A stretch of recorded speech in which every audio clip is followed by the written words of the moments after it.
vivíamos allá y nuestra casa quedaba como a unos 15 minutos de la playa y seguido íbamos con los niños, con familias. Mi familia se acostumbraba a llevar hasta dormir estos días de Semana Santa. Se llevaban carpas y hasta se quedaban a dormir mis tíos y mis familiares y la pasábamos muy bonito, aunque ahorita ya no se acostumbra tanto quedarse a dormir porque tantas cosas que han pasado, pero la gente se va, toda la semana se va a la playa en aquellos lugares. Son playas hermosas donde hay mucha convivencia y convivencia también.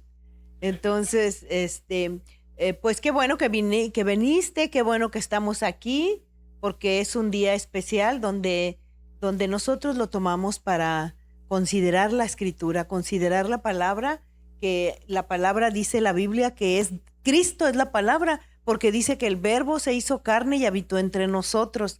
El Verbo es la palabra y la palabra se hizo carne, o sea, se hizo una persona y esa persona es Cristo, de tal manera que nosotros podemos ver que estamos con Él. En Gálatas 2:20 yo te voy a platicar, le he puesto como título a este mensaje, mi debilidad, su poder. Mi debilidad, su poder. Tú y yo vamos a ver de qué manera es que Dios demuestra su poder en nosotros, de qué manera. Tenemos que ver qué es lo que a Dios le agrada, qué es lo que a Dios no le agrada, de qué manera yo puedo tener ese poder, porque luego oímos, ¿verdad? No, es que yo quiero tener ese poder de la unción que levantan vamos a ver qué dice la Escritura, porque repetimos de otras personas, pero vamos a ver qué dice la Escritura cuando se nos van las fuerzas, cuando nos debilitamos. ¿Qué pasa? ¿Alguno de ustedes ha estado debilitado, sin fuerzas? Yo muchas veces, y estos días han sido parte de eso, un poco débil, pero esta palabra me ha venido a encender mi corazón de que digo, wow, cuando yo soy débil es cuando el Señor ahí empieza a trabajar en nosotros. Es que Él trabaja en nosotros y a través de nosotros. No es de que yo le trabaje a Dios, sí, decimos mucho. No, yo trabajo para el Señor. No, no es cierto. El Señor trabaja a través de nosotros. Dice que si Dios no edifica la casa, en vano trabajan los edificadores. O sea, Dios es el que hace la obra y nosotros no somos más que sus obreros. Pero el que hace la obra es Él a través de nosotros. La obra es de Él, Él es el mero, Él es el importante, no somos nosotros.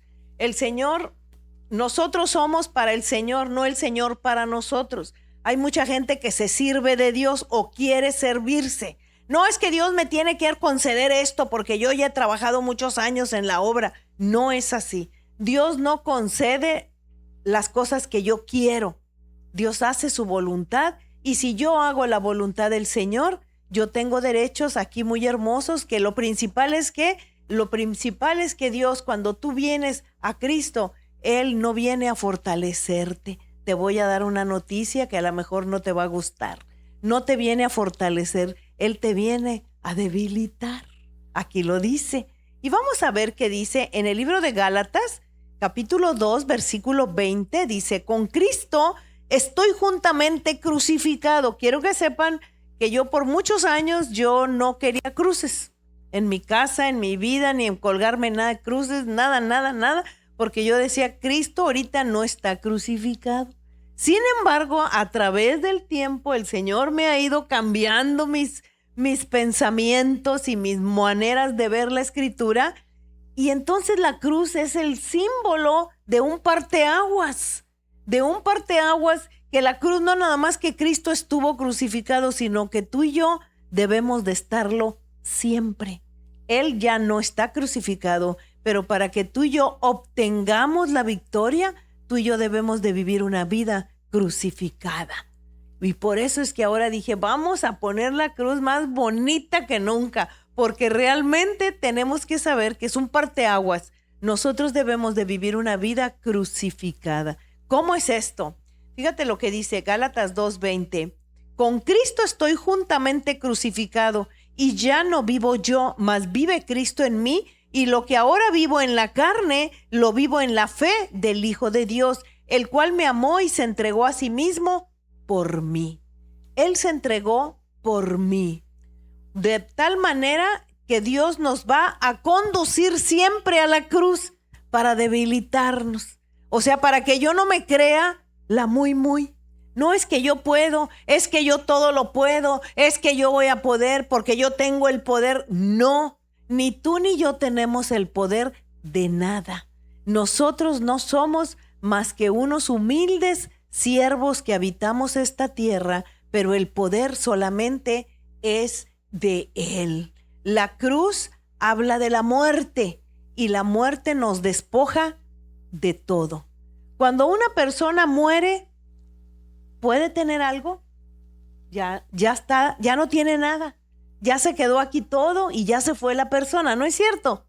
Y cuando nosotros morimos a nuestro yo, morimos a mi vida, a mis gustos, a mí, es cuando entonces viene el poder de Dios. Y lo vamos a ver ahorita de una manera que nos vamos a dar cuenta, porque la cruz habla de que Jesucristo dijo, consumado es, pero lo que es consumado es que nuestra alma tiene que estar viviendo sumisa, tiene que estar viviendo muriendo de mí misma para que sea Cristo el que habite en mí. Es el que vive. Es el que vive. Y hay una parte que ya la hemos comentado, ya hemos platicado de ella, en el libro de 2 de Corintios, capítulo 12, en el versículo 5, está Pablo hablando de él mismo, de lo que a él le pasó. Dice, en nada me gloriaré sino en mis debilidades. O sea, en nada me voy a creer mucho sino en lo débil que soy. No me voy a creer mucho. Es lo contrario de lo que tú y yo caminamos y vemos en la vida. Lo contrario es que ya no me voy a poder creer mucho ni por lo que tenga, ni por lo que no tenga, ni por lo que he vivido, ni por lo que me han dado, ni por mis títulos, ni por mis logros personales, ni por mis habilidades. Porque para Cristo eso no, Pablo lo dijo, todo eso es basura para mí. Y mira que Pablo venía de una familia acomodada, de una familia donde lo habían enseñado y él tenía varios títulos universitarios de aquella época. Pablo tenía 3 nacionalidades. Pablo era griego, Pablo era griego, judío, y la tercera era romano también. De tal manera que él tenía mucho para gloriarse. Sin embargo, aquí está diciendo, en nada me gloriaré sino en mis debilidades. O sea, me voy a creer mucho por lo débil que soy, como que no se ve muy congruente, ¿verdad? Como que me voy a creer mucho y yo soy súper débil. ¿Cómo está eso, verdad? Y en el trato que tenía Dios con Pablo, le dice, fíjate cómo dice Pablo aquí en el 12:5, me fue dado un aguijón en mi carne, un mensajero de Satanás, que me abofeté para que no me enaltezca. O sea, para que no me crea mucho, me mandaron un aguijón en mi carne. Se cree que fue una enfermedad que tenía Pablo que no se le quitaba con nada. ¿Te ha pasado que has tenido alguna enfermedad, que te ha pasado algo? Es que muchas veces tenemos que bajarnos de un ritmo que llevamos, porque Dios dice, ¿sabes qué? En ese ritmo que te va tan bien, nunca te acuerdas de mí. Y no tienes que gloriarte de ti. Y entonces el Señor le está diciendo eso a Pablo para que no se creyera mucho, te estás yendo por otro lado. Es mi poder, le está diciendo Dios a Pablo, no es el tuyo. Para eso Pablo dice, no me voy a gloriar. Y en el versículo 7 dice, para que la grandeza de las revelaciones no me exaltasen desmedidamente. A Pablo se le revelaba mucho la Escritura. Pablo tenía una manera de hablar de la Escritura que era muy elocuente y lo hablaba de una manera impresionante, porque eso es lo que él vivía cada día, crucificado y muerto a él mismo para que Cristo fuera el que viviera. Cuando hay una persona que no ha muerto a sí misma, esa persona está hablando de lo mucho que es, de lo que ha estudiado, de lo que ha leído, de sus logros personales, de lo grande que ha sido, de todas las cosas que ha hecho, de todas las cosas que tiene como habilidades. Y Pablo dice, creo que eso ya no sirve, porque lo que sirve ahora es que Cristo esté dentro de mí. Y entonces aquí está diciendo que le mandaron un mensajero de Satanás, dice, para que la grandeza de las revelaciones no me exaltase desmedidamente. Se estaba empezando a levantar cuando Dios le dijo: Pablito, tú no puedes levantarte porque tu orgullo te va a quitar la bendición de tener a Cristo en tu corazón. Y entonces dice que le fue enviado un mensajero de Satanás que me abofeté, fíjate nada más, para que no me enaltezca sobremanera, respecto a lo cual 3 veces le he rogado al Señor que lo quite de mí. Y el Señor me ha dicho: bástate mi gracia, porque mi poder se perfecciona en tu debilidad. Entonces, ¿dónde está el poder de Dios en mi vida? En mi debilidad, cosa que no es lo que normalmente oímos, ¿verdad que no? No, tú tienes el poder, la mujer empoderada, la mujer que está llena de poder y tú puedes. No, yo no puedo nada. Yo sola no puedo nada, si no es con mi Cristo que está conmigo. Entonces Dios le dijo: no, porque yo soy suficiente, Pablito, no te voy a quitar ese aguijón que traes. Bástate mi gracia, porque mi poder se va a perfeccionar en tu debilidad. Y luego dice por ahí, dice, por tanto, ese por tanto es algo que va a unir 2 causales. Es la consecuencia de lo que se estaba hablando antes y de lo que va a seguir después. Dice, por tanto, de buena gana, dice Pablo, me gloriaré más bien en mis debilidades, para que repose sobre mí el poder de Cristo, por lo cual, por amor a Cristo, me gozo. Fíjate nada más, ¿quién se va a gozar en estas broncas? Pero fíjate cómo está Pablo diciendo, y Pablo, que era una persona tremendamente estudiado, tremendamente ungido, tremendamente un hombre que Dios le hablaba de una manera impresionante en ese tiempo, y todo quedó escrito. Y dice, por tanto, dice, me voy de buena gana, me voy a gloriar en mis debilidades, para que, fíjate, cuando tú te levantas con tus debilidades, estoy débil, me siento débil, pero sé que el poder de Dios reposa sobre mí. Y ahí en tu debilidad, fíjate, dice, para que repose sobre mí el poder de Cristo. Yo deduzco aquí que cuando yo soy débil es cuando viene el poder de Dios. Cuando yo me siento fuerte, no es así, no va a venir. Tiene que debilidades. Y luego dice, por eso, por lo cual en el versículo 18, fíjate nada más cómo dice, por lo cual por amor a Cristo me gozo. ¿Quién se va a gozar? ¿Quién se va a poner contento? Fíjate nada más, en las debilidades, en afrentas, en necesidades, en persecución. ¿A alguien de aquí lo han perseguido? Pero que no sea la policía porque hiciste algo malo, sino que te persigan porque estás compartiendo el evangelio. ¿A alguien de aquí lo han perseguido? Acá no nos persiguen. Hay lugares donde sí los persiguen y los matan, como por ejemplo en China, los meten a la cárcel. En Corea del Norte, ni de broma se te ocurra llevar una Biblia porque ahí quedaste, o las llevan, dicen que las han llevado de una manera clandestina, no sé. Hay países donde no soportan que entre la palabra de Dios, pero puede entrar cualquier otra cosa, sí, cualquiera. Cualquier enseñanza puede entrar, pero la palabra de Dios no puede entrar a esos países. ¿Por qué? Porque son potestades donde gobiernan cantidad de maldiciones que los hacen que ellos no puedan entrar al poder de Dios. Pero ¿sabes de qué manera? En los lugares musulmanes, sobre todo, la manera en que Dios está hablando a esa gente es por sueños, porque no podemos llegar a ellos de ninguna manera. Para empezar, el idioma y muchas cosas más, sus costumbres son totalmente distintas a las nuestras, pero ellos están soñando. Dios está entrando a través de sueños a sus vidas. Y entonces aquí Pablo está diciendo, me gozo más bien en mis debilidades para que repose sobre mí el poder de Cristo. Por lo cual, por amor a Cristo, me gozo en las debilidades, en afrentas, en necesidades, en persecuciones, en angustias, porque cuando yo soy débil, y aquí lo dice Pablo, entonces soy fuerte. O sea, todo lo contrario a lo que tú y yo hemos aprendido. Mi carne no quiere ser débil, mi carne quiere ser reconocida. Mi carne le gusta servir para que vean que yo soy muy buena para servir. Creo yo que a Dios le va a agradar que yo esté sirviendo. Y no está mal. pero a Dios le agrada más que tú seas débil, que no seas fuerte en tu propia vida, en tu propia elección. Y entonces no se trata de que yo sea fuerte para mí, sino el poder es que Él sea el que trae su poder en mí.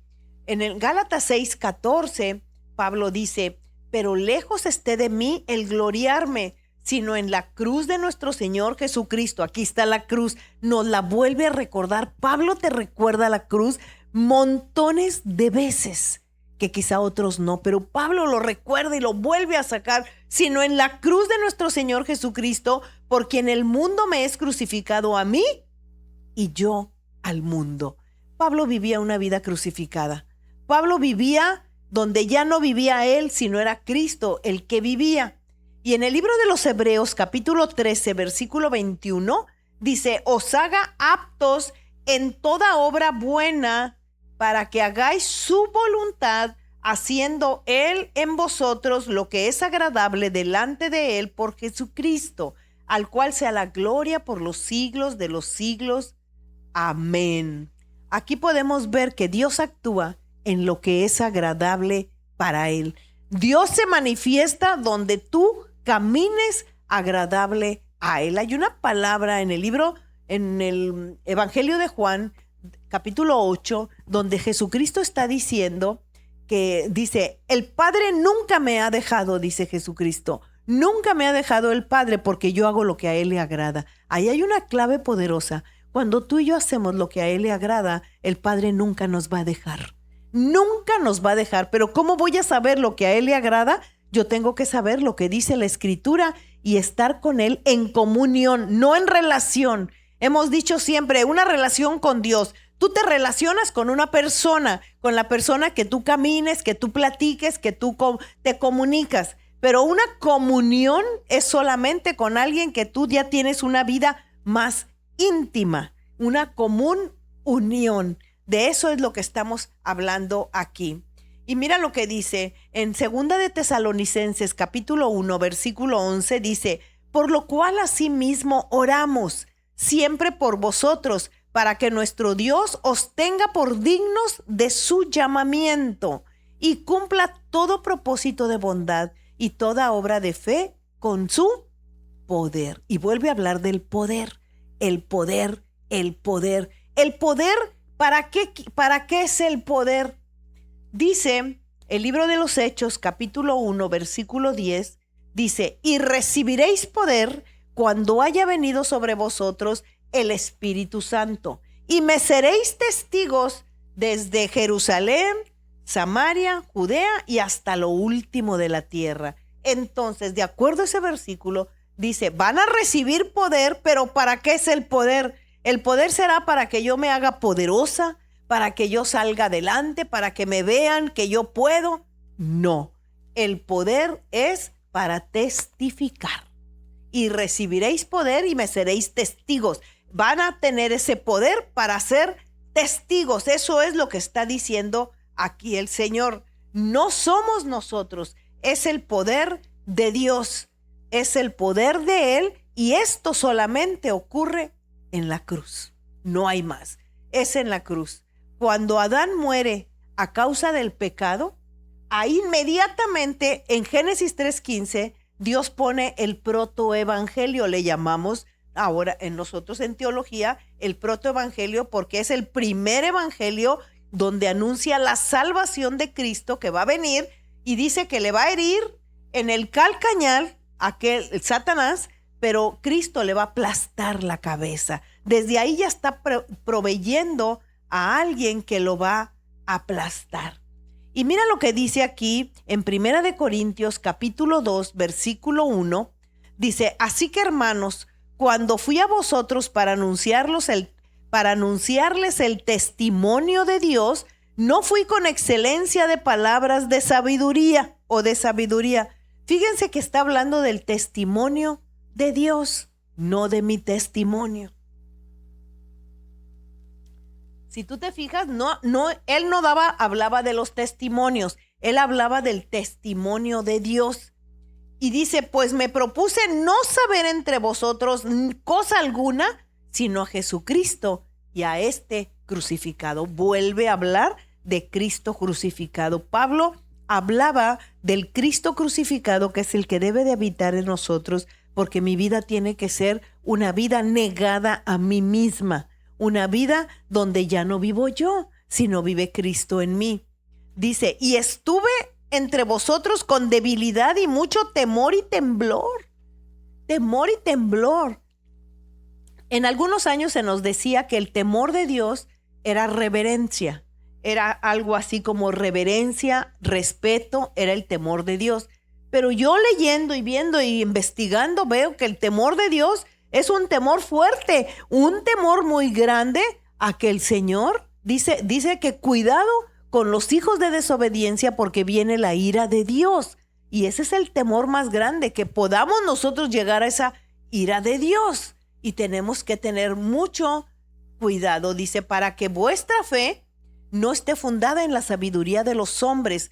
Estoy en 1 Corintios 2:1 y luego dice en el versículo 3, y estuve con vosotros con debilidad y mucho temor y temblor, y ni una palabra de mi predicación fue con palabras persuasivas de humana sabiduría, sino que con demostración del Espíritu otra vez y del poder. Aquí hay poder, para que vuestra fe no esté fundada en la sabiduría de los hombres, sino en el poder de Dios. El poder y el poder y el poder. El poder viene siendo para que yo testifique, para que yo tenga ese poder del Espíritu Santo, para que yo pueda hablar con denuedo la palabra.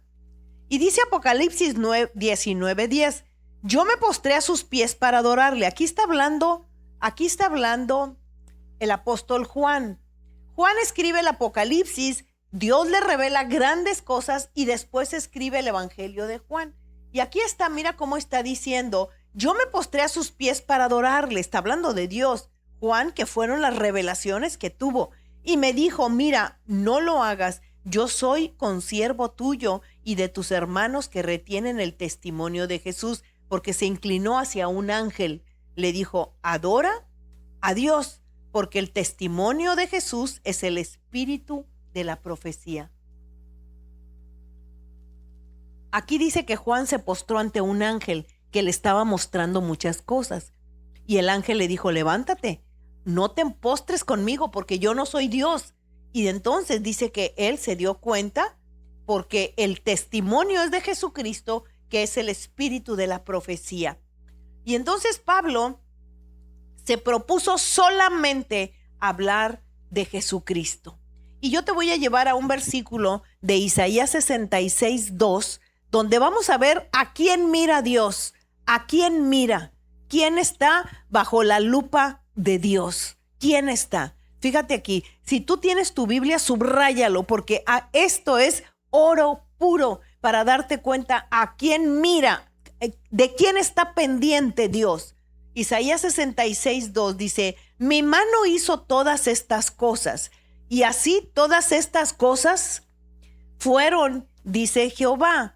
Pero miraré, fíjate nada más a quién va a mirar el Señor. Miraré a aquel que es pobre y humilde de espíritu y que tiembla ante mi palabra. Si tú eres una persona pobre, no estamos hablando de dinero, esto es otra cosa. Pobre y humilde de espíritu y que tiembles ante su palabra. Que tiembles cuando sepas que lo que diga su palabra es una verdad y que tú y yo debemos de respetarla y de honrarla, porque fuimos creados por Cristo para buenas obras, dice, que desde antes de la fundación del mundo ya estaban dedicadas para nosotros, de tal manera que tú y yo debemos de menguar en nuestra vida, perdonar, caminar en obediencia. Estaba leyendo la vida de una mujer que fue de la Segunda Guerra Mundial, Corrie ten Boom. Es una mujer que ellos vivían en los tiempos de la Segunda Guerra Mundial en los Países Bajos. Y ellos se dedicaron a esconder a judíos en su casa. Tenían judíos escondidos porque los estaban matando a todos los judíos y entonces los descubren. Y estaba viendo cómo ellos los protegían y cuánto en el año del 1944. y fueron descubiertos y fueron arrestados. Y Corrie y su hermana Betsy fueron enviadas a un campo de concentración en Ravensburg, en Alemania, donde sufrieron hambres, enfermedades, maltratos, abusos. Una cosa espantosa lo que sufrió esta mujer. Y entonces en su biografía ella escribía que fue maltratada y su hermana en sus ojos fue matada de una manera espantosa y sufrió muchísimo. Y por un error administrativo la dejaron ir libre. Y ella vio cómo mataban a su hermana, vio todo lo que hicieron y la dejaron libre por un error que hubo. Y ya cuando se dieron cuenta, ella ya se había ido y se regresó a su país. Y pasaron años y un día dice que se encontró al hombre que mató a su hermana. Lo vio en un lugar y ella se le acercó y le dijo: yo te he perdonado lo que hiciste con mi hermana. Y dice que aquel hombre estaba humillado, arrepentido. Alguien le había hablado de Cristo y le pidió perdón. Y dice que ella también le pidió perdón porque ella no podía perdonarlo. Pero cuando Cristo está en ti, tú perdonas. Porque no eres tú, es Cristo que está en ti. Perdonas a quien te haya traicionado. Tú perdonas a quien te haya lastimado. Tú vas a poner la otra mejilla. Y dice que con gozo Pablo lo hacía. Dice que Jesucristo llevó la cruz con gozo. Puesto sus ojos, con gozo llevó el oprobio. De tal manera que tú y yo no somos nosotros. Es el Cristo que habita en nosotros, el que perdona toda transgresión. El que perdona todo, el que pone la otra mejilla, el que no juzga a nadie y el que dice: ¿sabes qué? Yo te perdono y no me debes nada, porque no soy yo realmente la que lo hace, sino es Cristo el que habita en mí. Y hay una palabra en el libro de los Hechos, capítulo 23, que quiero que ya por terminar vamos a analizar. Capítulo 23, 11 del libro de los Hechos. Dice: a la noche siguiente se le presentó el Señor y le dijo, quiero que tomes cuenta este versículo: ten ánimo, Pablo, pues como has testificado de mí en Jerusalén, así será necesario que testifiques en Roma. Pablo tenía que ir a Roma a testificar, porque Dios ya se lo había dicho. No sé si tú lo has visto, pero a mí Dios a veces me ha mostrado de alguna manera que va a pasar algo conmigo en mi vida que yo tengo que hacer. Y me queda una convicción clara de que yo lo tengo que hacer.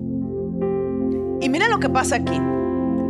Y luego en el versículo que sigue, venido el día, dice, algunos de los judíos, ¿quiénes eran judíos? Observen. Tramaron un complot y se juramentaron bajo maldición. Observa bien las palabras, por favor. O sea, se juntaron bajo maldición, diciendo estos judíos que no iban a comer hasta que mataran a Pablo. Se juntaron un montón de judíos y dijeron: vamos a matar a Pablo. ¿Por qué alguien te quiere matar? ¿Por qué? ¿Porque estás hablando de Cristo? ¿Sí han visto que la gente que hablamos de Cristo caemos mal? Los que nos dedicamos más todavía a esto, porque todos somos iguales de los que estamos sirviendo al Señor, o más bien el Señor sirve a través de nosotros.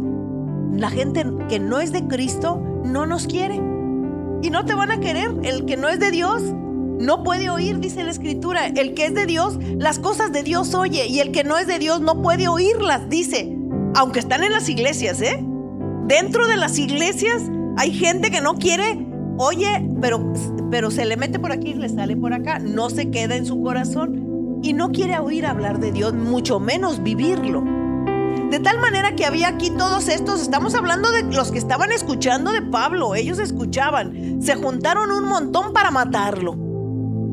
Y eran más de 40 los que habían hecho esta conjuración. O sea, estaban juntándose, vamos a ver cuáles.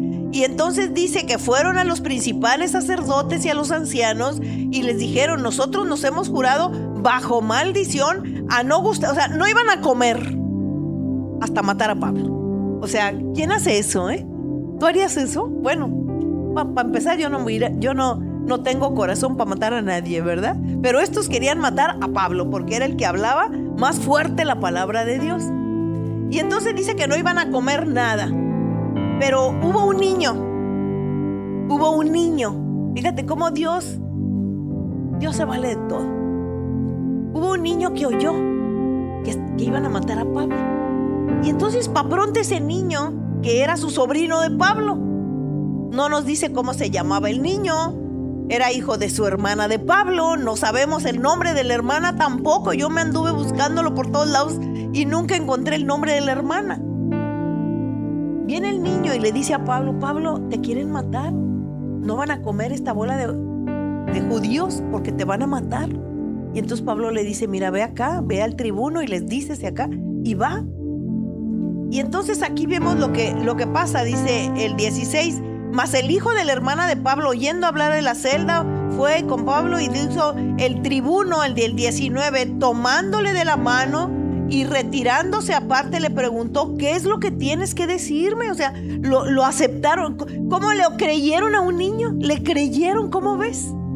Y como Pablo también le creyó al muchachito lo que estaba diciendo, porque era de Dios. Y le cree, y el tribuno hace 1000 cosas, y mira lo que dice más adelante.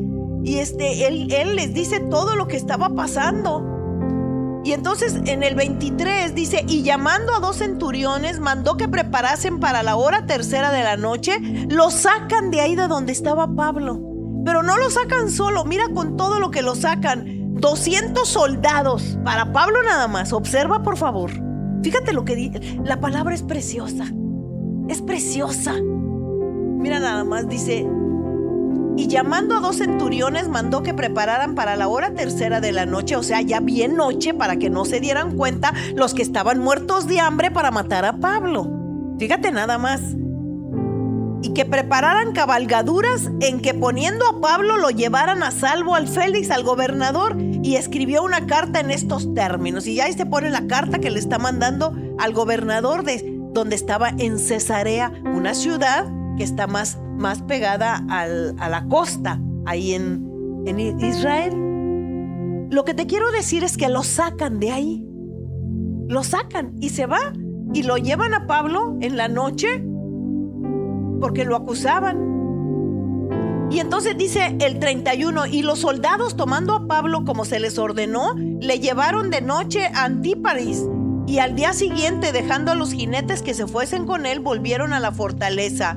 Cuando aquellos llegaron a Cesarea, dieron la carta al gobernador, presentaron también a Pablo delante de él, y el gobernador, leída la carta, preguntó de qué provincia era, y habiendo entendido que era de Cilicia, le dijo: te oiré cuando vengan tus acusadores, y mandó que le custodiasen en el pretorio de Herodes. El pretorio de Herodes era su palacio de Herodes, ahí estaba. Entonces, número 1, vamos a ver en este pedacito que acabamos de leer, ¿cómo es que le creyeron a un niño? ¿Cómo le creyeron a un niño? Número 2, todo el despliegue de soldados que hicieron para llevarlos, ¿te fijas? Y número 3, te voy a decir la clave de todo esto. Pablo no podía morir porque tenía que ir a Roma a testificar. ¿Sí te fijaste lo primero que leímos? Vas a ir a Roma. Dios le puso en su corazón que tenía que ir a Roma porque en Roma tenía que testificar. Y fue hasta Roma, y no lo mataron. ¿Sí te fijas el poder tan grande que tiene Dios? Porque no te vas a ir de esta tierra sin haber cumplido lo que Dios dijo que tú vas a hacer. Y que yo también. Dios le dijo: vas a ir a testificar a Roma. Y pase lo que pase, iba a llegar a Roma, y llegó y testificó. Pasara lo que pasara, Dios se valió de un niño. Dios se valió de cómo sacarlo, con jinetes, con todo, lo sacaron ahí. De la misma manera, quiero que sepas que tú también tienes algo que Dios ha mandado, que en tu vida va a hacerse realidad, y no vas a morirte hasta que tú lo hagas, cuando tú estás dentro del propósito de Dios. Así es que yo te invito a que te pongas de pie. Si tú quieres estar en el propósito y en el mover de Dios, y quieres estar separada para Él o separado para Él, hay un blindaje especial, un blindaje que no te va a permitir que tú te mueras, ni con una bala perdida, ni con nada, sino hasta que se haga el propósito de Dios en tu vida, si es que tú estás dentro de sus propósitos. Yo no sé si tú estás dentro de sus propósitos en tu corazón, pero en esta noche podemos decirle: Padre, yo quiero vivir para tu propósito, no para el mío. Y así como Pablo no lo pudieron matar, por más que hicieron tantísimas personas, de la misma forma, Señor, yo viviré, díselo, yo viviré, Señor, porque yo voy a cumplir tu propósito dentro de mi vida. Yo quiero que la uses, Padre, mi vida. Dile: yo quiero vivir para ti, Señor. Yo quiero vivir para tus propósitos, para tu amor, Señor. Y que mi vida pueda ser usada para que vengan otros a amarte y adorarte, Señor. Que mi vida sea un testimonio vivo tuyo, no mío. Para que seas tú el que gobierne, mi Dios, todos estos lugares donde caminamos para vivir, Padre. Te damos gracias esta tarde, sabiendo que aquí estás con nosotros, y recordamos los tiempos de la crucifixión, porque queremos vivir una vida crucificada para ti, Señor, donde muera yo, donde no sea yo la importante, sino tu Hijo Jesús, que habita dentro de nosotros. Porque ese poder que nos has dado, Señor, lo hemos recibido. Y en ese poder viene la salud, vienen las cosas que nos aquejan y las cosas que nos pasan diariamente. Vienen dentro de eso que ya nos fue concedido en la cruz del Calvario. Gracias, Padre, esta tarde. Y te pedimos, Dios, que nos hagas recordar cada día que eres tú el único motivo de nuestra vida. Gracias por la salvación. Gracias por amarnos tanto, Señor. En el nombre precioso de Jesús. Amén, amén y amén. Que Dios los bendiga a todos y nos vemos en